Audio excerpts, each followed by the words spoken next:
This is Terry Beatley, your host of What If We've Been Wrong? I'm shining light into some dark places so that beauty, goodness, and truth defeat the schemes of the enemy. It's true, people are perishing for lack of knowledge, and we're instructed to have nothing to do with the evil deeds of darkness, but rather expose them. That's what I do on What If We've Been Wrong? Rethink, explore, and uncover some hidden truths so that more people can experience an abundant life and the joy of being set free from the shackles that hold us in prison. Welcome to What If We've Been Wrong? All right, I'm so excited today to interview Christine Ibanez. She is the Director of Birth and Beyond Women's Care in San Jose, California.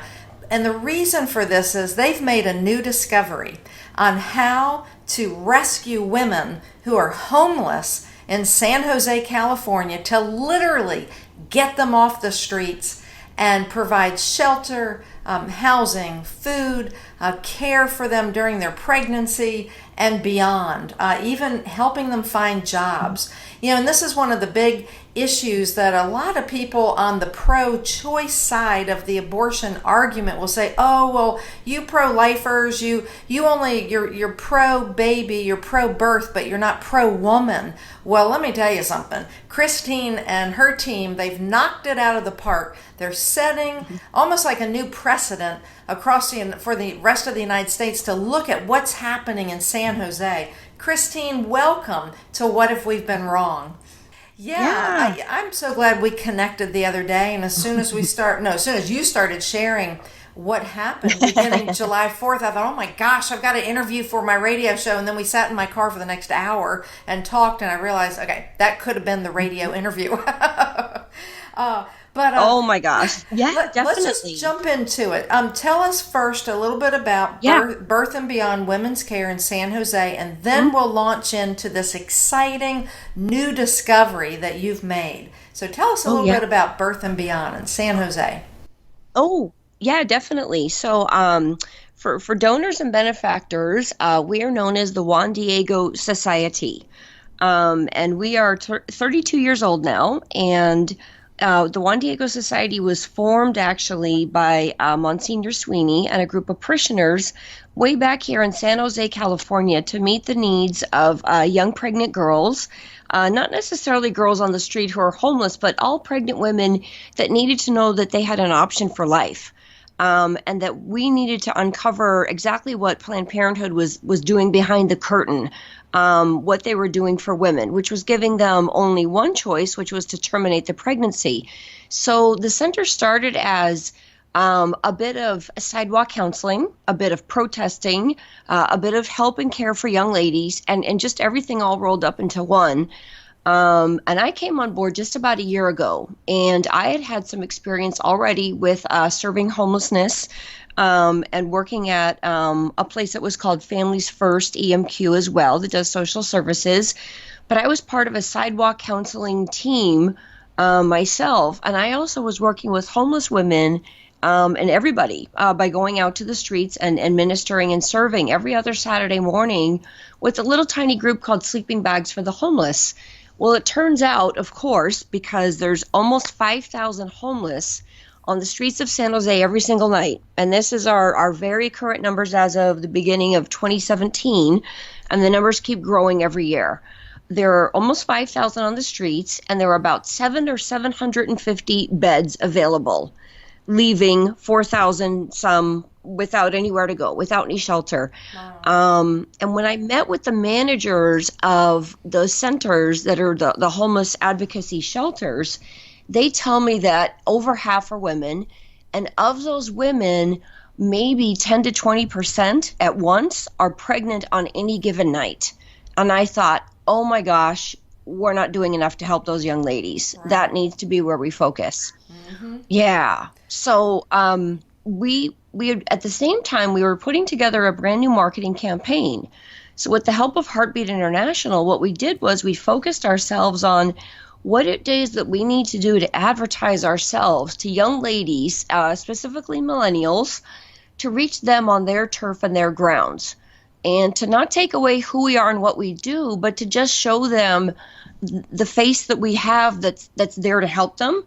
So we launched this entire new brand. It's birthandbeyond.health, or in Spanish, it's embarazoayuda.org. And both of those websites are completely aimed at her. What if I'm pregnant? What do I do? What if I'm homeless? What if my boyfriend dumps me? What if my parents kick me out of the house? All the things that she may be facing right now. And we advertise with Google keywords, and we don't use the word abortion. We're not an anti-abortion clinic. We are pro-pregnancy, pro-woman, pro-life. So we say, what are my choices to keep this child? What are my choices if I want to co-parent and adopt the child out? Where am I going to live? What kind of jobs can I have? What can I do? Well, Christine, I think a lot of these women are just, they're scared. They're, they're alone. I can't imagine being homeless, number one, but they must be full of fear and anxiety. I mean, what are you finding? Because I know you've reached out to a number of them now.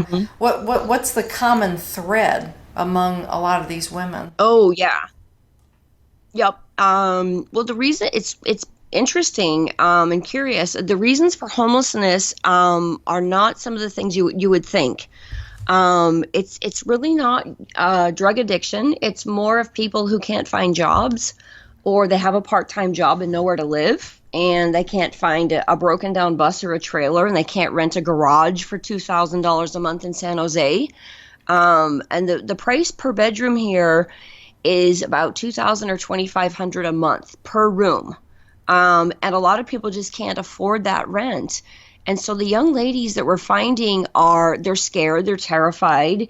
They're actually, many of them are educated. Most will have a high school education or more. They're very literate. Chances are they actually probably still have a cell phone, and they're paying $25 a month for service somewhere, or they're using a library for the internet.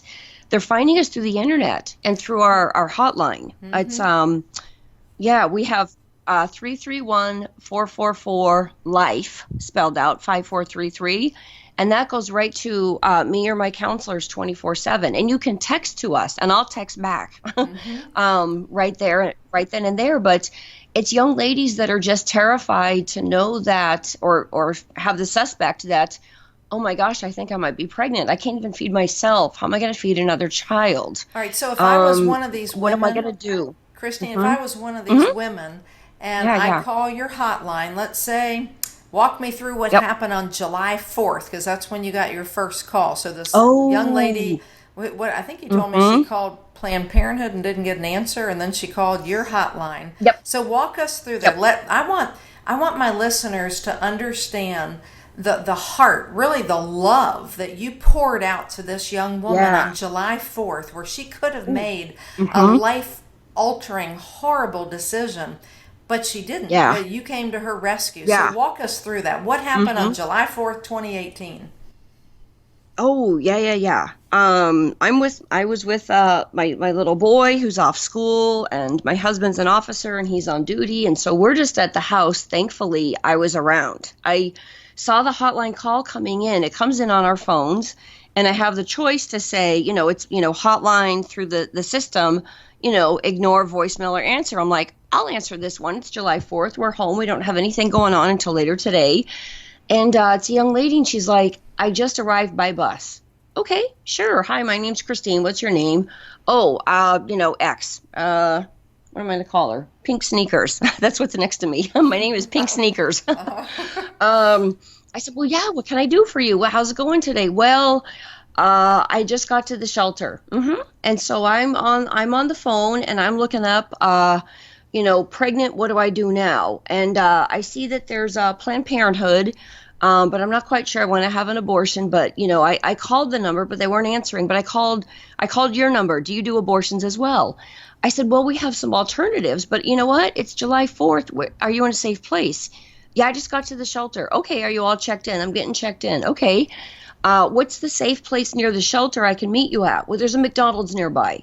Oh, great. You know what? I'm on the road with my son. We're just doing some errands. Is it just you today? Oh, I have my daughter with me. Oh, that's wonderful. How old is she? She's 2. Oh, good. I have an extra car seat. Is there a McDonald's or a Starbucks near you? Yeah, there's a McDonald's. We coordinate a location. Hey, I can be there in about a half an hour. Can you be there as well? Sure. Okay. So we're on the road. Oh, that's So there awesome. goes my day.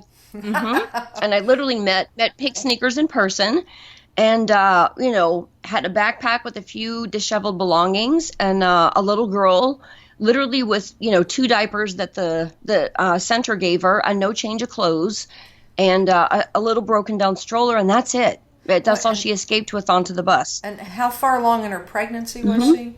20 weeks already. Oh, Yeah, wow. Oh my yeah, gosh. And they put 20 her out on weeks. the So street. she knew. Yeah, she was like, I'm a few months along, I'm pretty sure.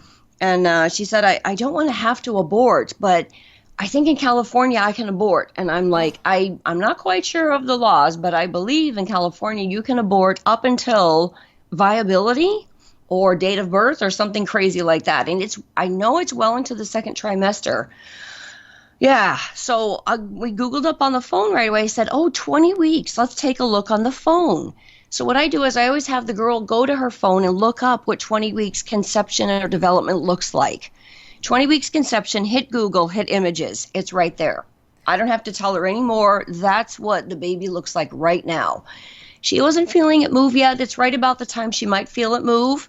She was a lean little girl, a little undernourished, I thought, and maybe she wasn't feeling yet. But the next call, of course, is from me to one of the people that I can get a hold of to try and get an ultrasound for her right away. oh. So we coordinate for that. That's going to be a couple days later. And then I text over to my counselor, my outreach manager, who's a counselor. I have a girl. This is what we're doing. This is what's going on. How can you help out? And she's like, oh, well, I can get on the system and I can get some of these things together and I can get materials and books and guides and all this stuff. And I said, yeah, sure. Okay. I'll coordinate with Pink Sneakers to bring her in on the 5th into the office. And that way she'll come into our environment Right. and it looks like a girl's bedroom in the office. And we have all kinds of books and guides and just it's the warmth and that like loving embrace. But And she didn't need any of that. What she just needed was like a hot meal, a shower, and someone to talk to. so And we she were the really, first wait a ones. minute, so she Oh, really wasn't like pro-abortion minded. She didn't know what else to do, right? She's scared, she's homeless, she's yeah. hungry. Yep. She's And scared and homeless and everything. Yeah. well, when she saw on Google Images, what was her Mhm. response looking at a 20-week-old baby? I mean, 'cause that's about as She said, "Oh, I big. didn't realize." Yeah. And she already has a child, but her first child was born in a small city, and she had very little prenatal care. And God's grace that the child turned out just fine. Mm-hmm. But that's how it is for a majority of young ladies. Their child is fine. There's no issues. The development is normal. They're going to have a natural birth. Everything's great. So she saw this image and said, "Oh, I didn't realize my baby was this large." Oh. Larger than an orange, the size of a grapefruit. I mean, just, it's putting it into perspective of what your hands look like holding that child. Oh yeah. So I take a t-shirt. I do really, easy things. I'll take a t-shirt and wad it up, or her daughter's 2 pairs of shoes and put them together, and that length is the length, and say, your baby's this long and it weighs this much and this is how it's developing. And I have her daughter put her hand on a mommy's tummy and say, baby inside, baby, baby. And her Mm-hmm. little daughter is just two, is, saying mama and dada and please and help and, more for French fries, of course. And Right. she says, baby. And I'm like, put the hand on the mother's tummy, baby. And I'm like, there's no difference between the child inside and the child outside. It's that this one can respond to you and the one inside responds in a different way. Right. But you're a So mother of beautiful. two. So, what did it take to? It's not even so much you're persuading her, you're just letting her know what you can do for her, hmm what you can Yeah. provide. So, you have Yeah. a choice Yeah. of shelters, correct me if I'm wrong, in Yeah. many different states, Oh, yeah. right? Because San Jose, Yep. like you said, Yep. it's too expensive. Even if she had probably a full time job hmm working at Safeway, she probably cannot hmm afford to live in San Jose. Uh-uh. Yeah. Right. So, Yeah. so Yeah. walk us San Jose through. is so prohibitive. Uh huh. Yeah. So, then our discussion is, not it's not necessarily termination, although she was going to call Planned Parenthood first, just because the name resonated with her. So that resonates to young ladies, not necessarily as termination minded, but that, well, they provide all the services, don't they? They'll help me in my pregnancy, won't they? Well, and we know the answers to that is no, they don't see young women through the birth of a child. That's not their intention or their mission. Nope. And their intention and mission would be to terminate, or I'm not sure what else they would do with a woman that's this far along that knows she has a child, but that's the only name that resonates. And so what we're trying to do is get more household common names, birth and beyond. Oh, that sounds like they're going to help me through the birth of a child and maybe afterwards. Well, yeah, that's exactly what we do. But we're trying to do a campaign so that young women will actually find us just as common as they would find one. Right. That it imitates. Planned Parenthood sounds like they're going to plan for you to be a parent, not to plan for you to be a not parent. Exactly. So what we do is, so I run her through the whole gamut of options of, this is how long this particular shelter will help you, and this is what they can do, and this is what we will do. And naturally, we connect her as well with Catholic Social Services. I make sure that she's on Medi-Cal in California, and if not, we can help do the enrollment online. So we're one of the entities or corporations that can help enroll her. Mm-hmm. So we make sure that she and her child already have immediate health care. So we get that need covered. We get her so she's going to have an ultrasound right away at a good clinic. That's going to help her out medical-wise, just to make sure everything's good. And then we have her sign waivers with the shelter and ourselves. And that way the shelter home managers can all speak with me, and I can speak with them about what's going to be best for her as a woman, mm-hmm. and where can she go. So I ask her, who does she know that's in the Bay Area? How did she end up here? Does she know people in other states? And I said, what if you could dream of a life for me, and you tell me what your ideal situation is with yourself and two children? Do you have a job? What kind of job is it? If you could be anything you wanted to, what would it be? Where would you live? Would you have a house, an apartment? Beautiful. Would you live with other young ladies? I said, just dream for me what your world looks like now that you can breathe and you're safe. And I give her a little blank journal, and I have a little papers, and we're coloring on the back of menus from Denny's that have crayons. Right. And I'm like, just draw a picture of what it looks like. Yeah. And so I just let her sit back and just dream for a little while. Mm-hmm. Are there trees in the yard? Is it a warm climate? Is there a cold climate? How many friends do you have? Are you of faith? What kind of faith is it? This is really, are you agnostic? It's really resonating mm-hmm. with me, Christine, because I had educated some girls in an inner city Washington D.C. school in Anacostia, D.C. Mm-hmm. It's one of the just toughest areas of Washington. And it was rather unexpected. Oh, yeah. It was a Friday afternoon. I actually went there to hear a guest speaker, and then they heard that I educate, about the history of all this kind of stuff. And they asked me if I would go and teach the high school girls, because on Fridays they separate the boys from the girls, and the girls will have a guest speaker, and the boys will have a guest speaker. So my point in bringing this up is these are girls, many mm-hmm. of whom are probably very much at risk of getting pregnant out of wedlock, and so I taught them the back history. But before I got going, though, I asked them for their dream, like what is it that they're mm-hmm. wanting to do with their life. And probably out of the 17 girls, 15 out of 17 shared their dream. So I think the importance of allowing these young scared women to return to dreaming. Because when we lose our hope, when we lose our dreams, that's when everything seems like everything just dries up. So I want my listeners mm-hmm. to stay tuned, because Christine has a lot more information to share. She's doing something that needs to be done in every major city across America, and we will be right back.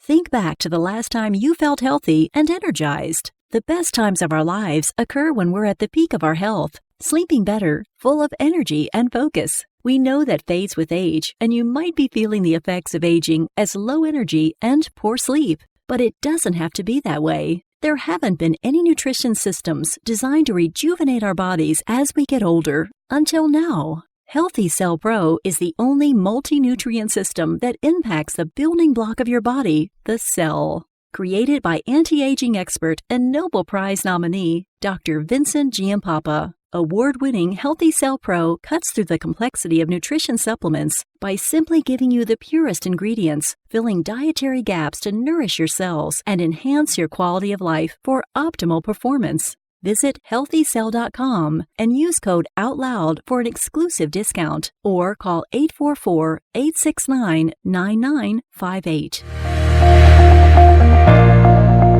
All right, you're back with Terry Beatley on What If We've Been Wrong, and I'm interviewing Christine Ibanez, who's the director of Birth and Beyond in San Jose, California. It's really exciting because Christine is literally rescuing women who are homeless in San Jose, California, getting them off the street. These are women who are pregnant, and she's helping them have hope again, have dreams again, and she is actually able to give these pregnant women so many choices. Christine, it probably makes them go cross-eyed. You're giving them so many choices. Walk us through again those choices and the young woman you were describing on July 4th. What did she end up deciding? I don't know if you can share the town that she went to, but just kind of finish walking us through her story. Yeah. So she's dreaming of a better hope and a life, and she said, "Yeah, I imagine myself raising my kids and having a job." And she said she shared a little bit more that she's a successful escapee from a domestic violence situation with a partner, and I had been through an awful lot and was actually in and out of foster homes as a youth and in and out of shelters as a youth, and had always just been sort of scraping by her whole life. And here she is in her early 20s, and she's got a little 2-year-old daughter she's taken around with her. And the little daughter is just ripe for that age where she needs development. She needs to have the beginning of the education. Her little brain is growing so fast. I would just love to see her in one of these Head Start preschools and see the young lady have a job or a career. I said, "What would you do?" And she said, "I actually want to help the girls in my own situation because I'm such a pro at working the systems from foster through the shelters. But then all of a sudden I found myself in this situation where I had a partner that was emotionally and verbally just abusive. And then it turned to physical. And that's when she just said, enough is enough." But she knew more about the system than I did. But she also knew San Jose is prohibitively expensive and thought, "I don't know where I'm going to go. I don't know what I'm going to do. And I think I'm pregnant again." And the windows all seem to close for her and everything narrows in when you have nowhere to go and no options. Right. We want to be the ones to hold out our hands. And so I say, "Well, what if you could live somewhere else?" She's like, "What do you mean?" I'm like, "Well, the small town you came from to come to the big city, what if you could go somewhere else? Like, what if it was another state?" "What do you mean another state?" "Well, there's lots of other places that are affordable."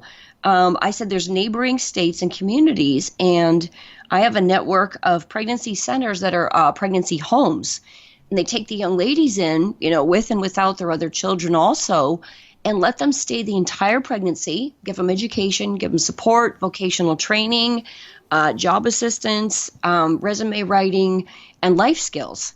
How to rent an apartment, how to be responsible, how to pay your rent, how to pay your bills every month, how to do a budget, things that people take for granted, but young people they don't know how to do it. They're scraping by hand to mouth and they have some money in their pocket, but they don't have a future." I said, "What if you put money in a checking account every month and you had money there and you had a debit card? Like I'm paying for a debit card with our meals." And she's like, "Oh, I have a WIC card sometimes. I have SNAP, but that ran out, the assistance program. And I just get Visa prepaid cards. I don't know what it means to have a bank account." "Okay, what if that was something you could do?" "Oh, that's not for me." "No, it is for you. This American dream of living and being sufficient is for everyone." I said, "Let's think of other places." And so I make calls while I'm not with her. I make 10 or 12 calls, of course, starting on July 4th in the evening. And midday on the 5th, the one was answered. It was like literally the one. And I knew it was going to be the best situation. Wow, but that's to awesome. present it to her carefully. It's 2 states away. It's a different climate. Do you know anybody in that state? I do. And she has friends that are, I think the 2 cities are maybe 100 miles apart or so. So she's got a couple of contacts, friends of friends, somebody she grew up with, who knows. And I said, what if you could stay in a place that had A yard, a garden, chickens, lambs, cows. I mean, literally, I paint the whole picture of what it looks like. She's like, well, that would be great. Are you sure? Yeah. And I just look her in the eyes every time I talk to her. And we just take our hands and I just look at her and say, this can be your future. And all you have to do is say yes and trust us.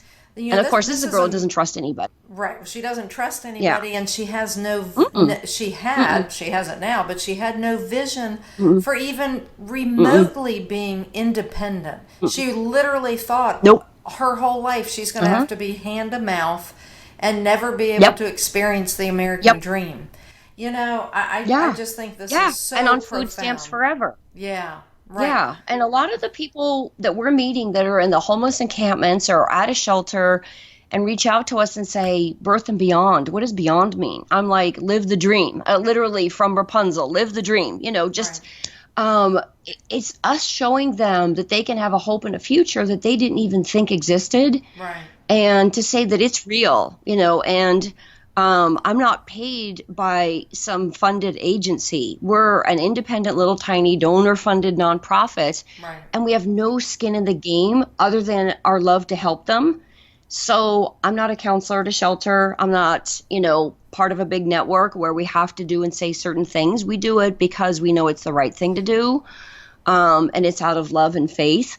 So I put together this entire scenario for her of here's what it could look like. Here are your options, and your options are many. And she sees windows and doors becoming open. Right. And she says, well, if I go this way, I do this. If I go that way, I do that. If I go this way, I do. So there's so many directions to go in, and none of them is termination. None of them is wait to have a child, and none of them says to her, you're not worthy. Right. And it's not the right time in your life right now. No, it is the right time. She's pregnant. This is her time. This is her glory. She's allowed to do this. Mm-hmm. And so many people that say that they're pro-choice, they're not pro many choices. They're pro one choice, and their choice is termination. And their one choice when they say they're pro-choice is to say, oh, you're not ready to be a mother now. You're not worthy. You don't deserve it. You're a homeless girl on the streets. Why do you think you can do this?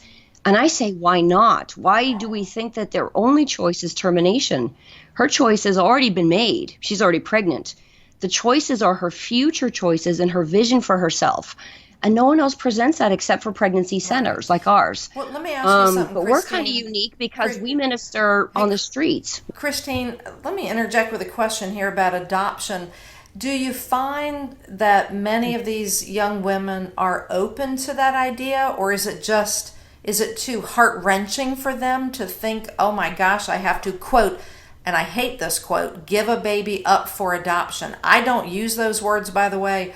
To me, it's providing a life and a future for a baby, for a child, which is also it's a very healthy decision for many of the young women. Mm-hmm. So when you broach the topic of when you broach the topic of adoption with a lot of these young women, what's their response? Are they open to talking about that? Yeah, definitely. When a young lady says, well, I'm just not ready to be a parent right now, it's going to interfere with, school or education or finding a home or those things. We present her with it as one of the viable options alongside. You can be a parent, and there are GED programs, and we can get childcare available so that you can finish that diploma and continue your life. If she's very young, and when I first joined Juan Diego, I was helping in the final stages of a 14-year-old at a high school very near our center who was going to adopt out her child. It wasn't in her plan or vision to be a parent at 14. She definitely was not ready to do it and didn't want to. But what she wanted to do is, we use a term like co-parent. Really, it's choosing the family that will raise your baby. Yeah. And the two adoptions I've seen were both fully open. And for Christmas, we fly the young ladies to the new city where the new family has the child. And she'll always know that she was the birth mom that helped bring this child to life to help a couple become a family. So it's childless couples becoming families. Right. And I always say to them, it's a way for your child to have a life and a future beyond what you can even see right now, because none of us knows what's going to happen in the future for it. But what do you see this child growing up in? What kind of environment, and are you part of that? And she's like, I can't see that. I just don't. Okay. Well, if you're open to it, there are many couples who either already have, several children or have one child, but there are many that don't have any children yet, and they've been praying and longing for one.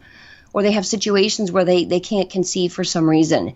And they would love to give your baby a chance to have that life that you dream. And so it's your child, your baby, your choice for adoption. Well, I just think of there's so many childless couples out there, so many infertile people. And of course, we know a lot of the reasons for all this infertility, but that's not the point of today's conversation. But we just know that they're by the hundreds of thousands, if not millions, of people who want to have a baby. So I think it's just such a beautiful option, and it's not necessarily an easy option for the young mother. No. If she carries that baby full term, but to know it's far better than killing a baby through abortion. I mean, my gosh, the blessings will multiply and will flow for multiple generations until eternity. By her making that life-affirming choice. Now, if you had a message for men, what would you be telling some of the men who, I don't know, maybe some of the men who are in the lives of these young women? Yeah, definitely. For those partners and those boyfriends and those young men who, they're parents as well. The moment that we have a viable pregnancy, we have two parents already, whether they want to talk about it or not. But for young men, we have a stand firm, stand faithful, step up, acknowledge that, you are a parent now. This baby is yours as well. You have a decision to make with her as to how you're going to raise the child together if you want to be in the child's life. The young man that was the partner of the young woman with the first adoption I'd helped was also, a high school young man. And their parents, which are now the grandparents, which is X generation, which is my generation, all the grandparents said, well, we could help raise the baby if we had to on all sides, but it's up to the two young people. And the young man was willing to step up and say, I can't raise a baby right now either. And, my girlfriend wants to adopt a child out, and I think that's best for the baby as well. But you have to get them saying, my child, my baby, the baby, the young person, and acknowledge that, not a clump of cells, it's a baby in there, and you put it there, right? And it was a loving act to create. It was their boyfriend and girlfriend. It was a loving act. Maybe a little too mature for what they were ready for, who knows? But it was a loving act that created that child. And with that same love, they can then choose where they want that child to be. So I tell him, I say, whether or not you're still connected to the girl, it was an act of love at the time. And an act of love created that child. So now with that love in mind, even if you're not with her anymore, what future do you want for your child? And we try to paint the same picture for him, and that's hard. They don't visualize, they don't dream and scheme, they don't have a Pinterest board with pictures on it. Right. They're hard nuts and bolts. And the nuts and bolts with them sometimes needs to be conception and development. They know far less about conception and development than the girl does. The minute that girl is 2 or 3 days late in her cycle, she knows something's going on. There's something wrong. Right. And that's one thing, she's though, got about pain, being a swelling, parent. tenderness. It's one thing about being a parent. As soon as the young woman's pregnant, they're both parents, and they can never undo that. And that's where I think the abortion industry has so commandeered, like, the language. The young woman, I know she's hoping she can go back to being not a parent. She thinks by being not pregnant, she can become not a parent, but it's forever changed her life. It's just a matter of, is she going to make bad choices going forward, or is she going to make really good life-affirming decisions? So this is, choices. These are fantastic options. I mean, and you're giving these young women so many options. And then how about, as far as, okay, so we've gone over the free services, or have we covered all the free services that Birth and Beyond? So we've gone over pregnancy tests. Probably there's more. Yeah. Yep, we'll do the test. We'll do a little informal non-medical confirmation of pregnancy. We'll get her on, if we start signing her up for, in California, what's called Med-Cal, the free medical services. When a woman is confirmed pregnant, you're allowed to sign her up in the system immediately online for health care for her and her baby, even if she has none and no means and she's homeless. And by doing that in that very first visit, where we have her in the room and we're looking at the pregnancy test and we see that second line developing, our counselor is already drafting up a confirmation of pregnancy form, and we're logging into Medi-Cal with her. And we're saying, hi, we're going to get you onto free medical coverage as of right now for you and your baby. And that way we don't even let her out the door without getting coverage and without getting a confirmation that says, I'm going to be a parent.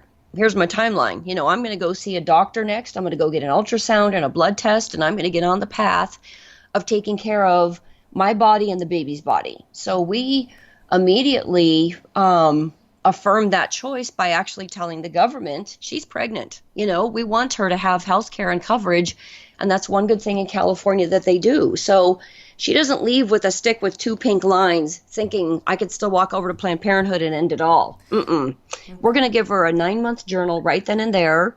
We're going to give her a little blank journal to draw her hopes and dreams. We're going to set her up with maternity items that we can. We have a supply of little cute outfits and clothing and gift cards, and we have Earn While You Learn now as well. So she'll go online, and that's how she found us. We want her to go back online and write a review of us. Very honest, open, unbiased. Write your review right away. Do it in English and Spanish if you can, and let other young ladies know what your experience was. So by doing that, we keep her coming back because she's earning points, and the points turn into dollars and they turn into items. And they see that stroller and that car seat a little further down. But right now they see items for her. They see books and journals and guides. They see gift cards. They see clothing available, and they go, oh, it's not so bad to be pregnant. This place is going to help me out. And of course, and we'll set her up with any kind of counseling that she'll need in a variety of ways. But I think our uniqueness is in that we don't wait for her to make an appointment, and we're not waiting for her to find us online. We do let her find us online. We're working with the shelters in town to give them brochures that their house managers can give a young lady that says, if you might be pregnant, here's what to do next. And we will go to the shelter in the middle of the night with a pregnancy test and a help guide and do it right then and there.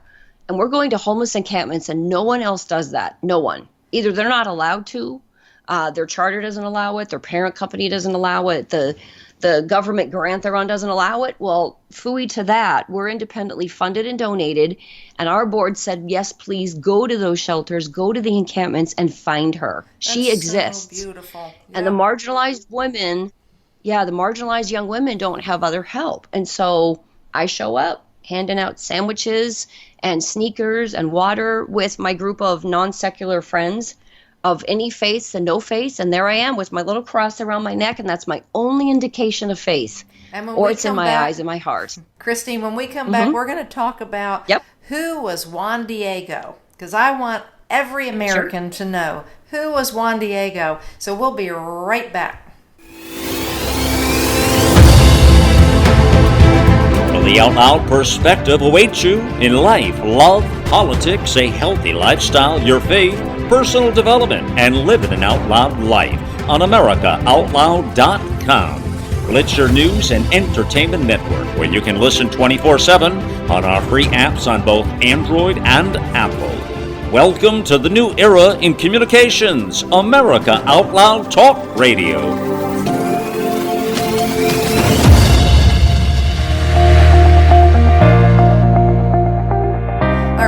With Christine Ibanez. She's the director of Birth and Beyond Women's Care in San Jose, California. She's setting a new precedent, showing crisis pregnancy centers. Look at what we're doing out here. We're literally rescuing women who are homeless and pregnant. You're rescuing them off the city street, and you're rebuilding and you're building a culture of love and a culture of life.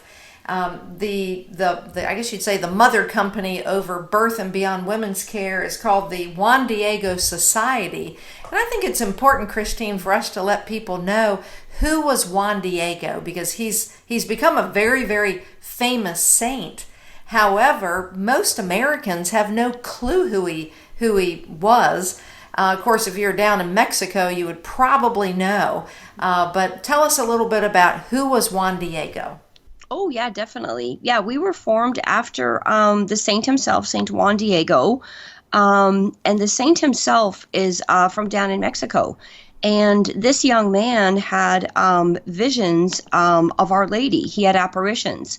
From what we understand, Our Lady of Guadalupe, our Mother Mary, was telling him that he needed to build a church and become prayerful and turn back to the Lord and stop the killings. There was a huge amount of killings going on in Mexico at the time, and they were doing human sacrifices and all kinds of things. And basically, she wanted to help him help themselves to turn this around. So he had this respect for her, and he had this wonderful apparition. He kept going back to the townspeople saying, I've seen Mary up on the mountains, and she's telling me to stop doing this killing and to build a church and to turn to the Lord. And they said, yeah, right, okay. But basically, he kept seeing her, and he said, okay, I'm going to prove it now. So she wore this, they call it the tilma, right? The robes that she wore. She said, I'm going to have a gift for you to tell the townspeople.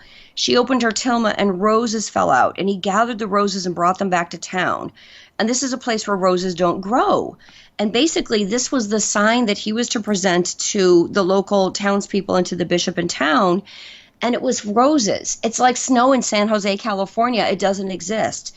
He finally brought back a visible, markable sign, and then now the townspeople believed him. And this began the beginnings of, you had mentioned it to me too in the beginning of the call, a culture of life and not a culture of death. And so what's beginning is a culture of life. And what we want to do is get people embraced that human sacrifice is not okay, that it's not okay to kill people, whether they're adults, children, or in the womb. But it was St. Juan Diego and Our Lady of Guadalupe that we pray for the intercession of. We hope that they will help our center. And for the last 32 years, we've had prayer warriors and benefactors that have helped us because they share that vision also. That's beautiful. That's beautiful. And you're building that kind of a culture, and you're leading by example. It's not just an idea that's written on paper. Yep. How many women now have you literally rescued off the street? Because you just kicked this off right this summer. Yeah. Am I right on that? Yep. This summer. Yeah. Okay. Yeah. After I met with folks from a wonderful organization, Heartbeat International, and went to their conference and learned more about how to build and develop a business model that's more client-facing. And we did some really good studies with high school students and asking around and who we know. Mm-hmm. And we found out our young millennials will find us in different ways, but they'll find us online, they'll find us on the streets. Then I became a homeless advocate myself as well, and found out, there's a lot of homeless women on the streets that are pregnant or possibly pregnant, not getting any help. Mm-hmm. So that made us turn to, how are we going to find her? Well, she may have access to the internet and to a phone, and she can Google and Yelp and, search and find us. And the search engines are hopefully building our base and rising us to the top. But she might be at the library with free internet, so we're there with brochures and with help and advice. She might be getting free lunch. We're there at those programs as well. She might be at a shelter. We're there as well. She might be on the streets. So I'm part of a group of 50 people that go out every other Saturday, and we just hand out little cards along with the lunch, the water, the food, the help, the clothing, the shoes, everything. Little card. Wow. Just, services available. And embarazo ayuda? ? Espanol. And I don't speak Espanol, but I can get her through to a counselor in Spanish quickly enough that will help her. So what we do is we're on the streets. I'm in the encampments. So our Juan Diego benefactors need to know that we're different because we do go to the streets. We're not just sitting in an office Waiting for her to book an appointment online and come see us. Yeah, yeah. Yeah, thank you very much. It's a big We've difference. always been sidewalk advocates. We've always been outside of Planned Parenthood praying the rosary and intervening with young women. And we have a very love-based, open-handed, heart-based approach to helping these young women. My first own personal save was the day that I had actually a coffee in hand because I took a break from praying, lifted my sunglasses up to look the girl in the eyes, shifted coffee, and I had no books, no guides, just myself, and said, "Hi, I'm Christine." Well, that girl was homeless, and that was months ago. It turns out that was the first save, and that would repeat itself without me even knowing it. The next girl came to us because she found us while searching for, options, alternatives. I want to call a hotline. She called every hotline she could. We're probably the 8th on the list because we're not that high in a search engine, but I answered the phone on July 4th and we got her. I think God just puts me in the right place. But for our benefactors, it's jdwcenter.org, JuanDiegoCenter.org. That's where they can find us and read about us. But our vision is pretty clear. It's pretty simple. It's a world where women are not outcast for choosing life for their unborn children. And our mission. Yeah. Wait, when you say, what is your stated mission?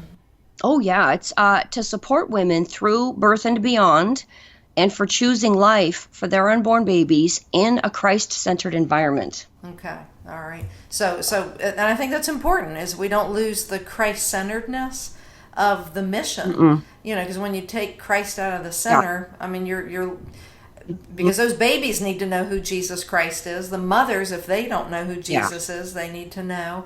And that's where all this love comes from in the first place, from your heart. And even just listening to you, Christine, you're so enthusiastic, you're so animated, you're so full of joy.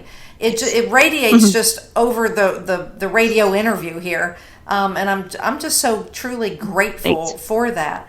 Let's see. So, how about churches? Have you been able to get out and explain to churches birth and beyond? And are you getting any support from local churches? Any women coming to you from the local church market? What are you finding?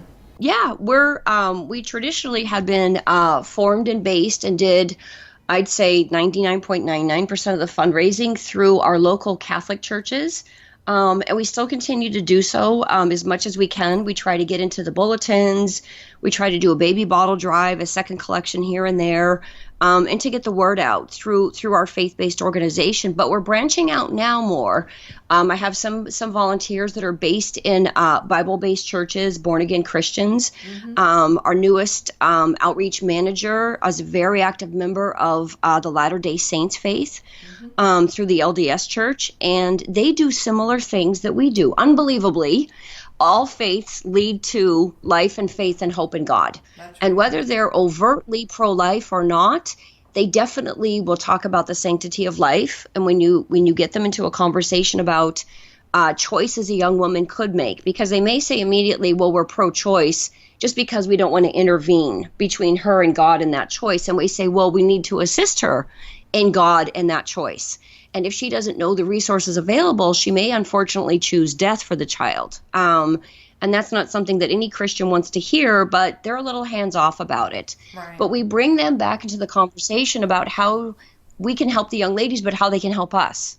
Exactly. Because we're 100% donor funded. Right. We don't have any state or federal grants because those would place restrictions on us as to who we help and how, and what we say, and how we say it, and what kind of services we can deliver. Right. And they would never allow us the things that we do now, which is go to homeless encampments, take her under our wing, buy her food and groceries, give her our personal cell numbers, take her to the shelter. And literally a few days after July 4th, I picked up the woman and her little daughter, who was still asleep. They were both asleep. I had to give her some coffee, at 5:30 in the morning to see her to an Amtrak train to go to another city to the pregnancy home. We don't want any restrictions of that type, so we don't accept anything but individual donations. Now, do you keep in touch? And it is faith-based donations that we try to get. Yeah. Christine, do you keep in touch with the young woman once she's at the maternity home? Do you keep in touch with her? Oh, yeah, definitely. You do? Okay. Oh, All right. yep. We make sure that it's a quick waiver that's signed between us and the location where she ends up staying at. And that allows us to speak with her and for us to speak with their counselors and to continue the care. So we want to celebrate birthdays with these young ladies when the babies are born. And she's still in our Earn While You Learn program. So she can still be doing things online and have voice calls with our counselor. She doesn't need to be physically present. And we'll keep sending her gift cards. We'll keep sending her, ebooks to read. We'll mail a care package of, journals and candy bars and gift cards, whatever she needs to say, these Juan Diego people never let me go. And we're celebrating multiple birthdays. What you just said about books and ebooks, that's what I'm excited about, because with my book, What If We've Been Wrong? Keeping My Promise to America's Abortion King, is if we can get these young women through that point system motivated to read the book, they will know more about the history of how, we ended up becoming such a culture of death and sadly embracing abortion through them learning the true story of Dr. Bernard Nathanson, who was America's abortion king, and then he switched sides to the pro-life side. Then he became a believer, and he spent the rest of his life trying to undo what he did, which was sell abortion to America. But he wanted to restore a culture of life. So if we can get these young girls to read through that book and maybe pass a little, a quiz, I guess you'd say, to earn X number of points, well, then we have a solid, well-educated, pro-life American. So hallelujah to that. Yeah, we're not only turning her from a pro-life person, but actually knowing more in detail about the horrors about what goes on behind the doors at Planned Parenthood. It's not just that, they provide some good services and they do STD testing. And if a young woman is contraception minded, they'll provide that. And they'll do a breast screening exam, but not an actual mammogram. Right. Well, there are some good services, admittedly, but as long as they're killing babies behind closed doors, we want nothing to do with them. Absolutely. And we need to expose that. You're absolutely right. We need to have her educated and to be an advocate in her own circle of friends. She's at a shelter. She's with, a network of other young women that are maybe homeless, maybe in an educational program. Maybe they're doing Earn While You Learn together, or they're seeking advice. Maybe they're getting their GED together. It's one woman to another, exposing what goes on at these clinics that are, abortion mills, they're death mills. One person said to me, if you went to a dry cleaner that did an amazing job, but they committed abortions in the back room and killed babies, you wouldn't go to them. Well, of course not. But that's what Planned Parenthood does. They put on a nice front and a nice face with services that appear to be women affirming, but those services are available at publicly funded health centers. They're available at CompraCare. They're available at pro-life centers as well. They're available at obstetricians' offices. We don't need to have her going to a place whose main source of revenue is death. That's right. And what they're doing is they're trying to unwind the Catholic Church and the Catholic faith from being able to minister to these young women. And you said it. You said that there was a plan, and we now know what the plan is, to unwind the church's pro-life movement. Well, we're going to do the opposite, because we're going to have her educate herself by reading your book and knowing what was the plan when Nathanson put this together way back when and said, this is how we're going to do it. This is how we're going to sneak in with all this deceptive marketing and tactics. And now it's being exposed. It's being exposed by many people in the public and the media, but we need to expose it to her. Exactly. She was the one that thought they did something good. She doesn't know what's going on behind the closed doors, behind the curtain. So if we educate her, she becomes our advocate without even asking her to be our advocate. But Absolutely. We need to arm these young women on the streets with what the real story is. So you're right. We need to get them involved in that. And they go and they tell other women. That's one thing women are great at, is we will talk. Oh yeah, we will talk and we will share. Social media, in person. That's right. Yeah. In the back of the book FaceTime, is Instagram, tweeting, everywhere. Right. I just want to point out, because in the back of the book, one of the appendices is Norma McCorvey's affidavit. She was the Roe of Roe v. Wade. However, 30 years later, after Roe v. Wade, she worked with 2 attorneys to try to overturn the Supreme Court's Roe v. Wade decision. So Roe herself had become pro-life. Roe herself had become a Christian as well. Right. And she wanted American women to know the truth. I mean, she wanted to set them free and then to stop this, overturn Roe v. Wade, to rebuild a culture of love and a culture of life, which is completely in sync with what Dr. Bernard Nathanson wanted as well. So we do have a big job ahead of us, and you're doing it, girl. Name 3 action items, just real quick. We don't have much time left, but 3 action items our listeners can do that might help you out. What would you like for people to do? 2 or 3 action items. Oh yeah, definitely. Go to Facebook and find Juan Diego Women's Center and like and follow our page. And then go to our website and sign up for our electronic newsletter, jdwcenter.org. And while you're there, it's, the 4th button over from the left on the very top of the home menu says the word donate. And we would love to take your donations, please. We're all privately funded. It's all individual donors. Even starting with a couple dollars a month, that helps us out. We need to buy diapers, supplies, vitamins, clothing, books and guides. I have majority of our counselors are free. They are volunteers, but I have 2 1/2 paid staff members, and I would love to give them a living wage. So I gratefully and humbly take your donations for this. And that's about it. Yeah. That's Follow excellent. us on social media. Like us and donate. There you go. That's it. You heard it, America, right from the mouth of Christine Ibanez. Let's help her. Let's help Birth and Beyond Women's Care in California, and help them set an example for the rest of the United States, particularly for the major city areas across America. You're doing it, Christine. You're getting the job done. It must really put a smile on the Lord's face. And I know you're blessing these women, you're blessing their children, and you're blessing the adoptive parents when indeed the birth mother decides adoption. So God bless you, and we'll probably check in with you again in the near future.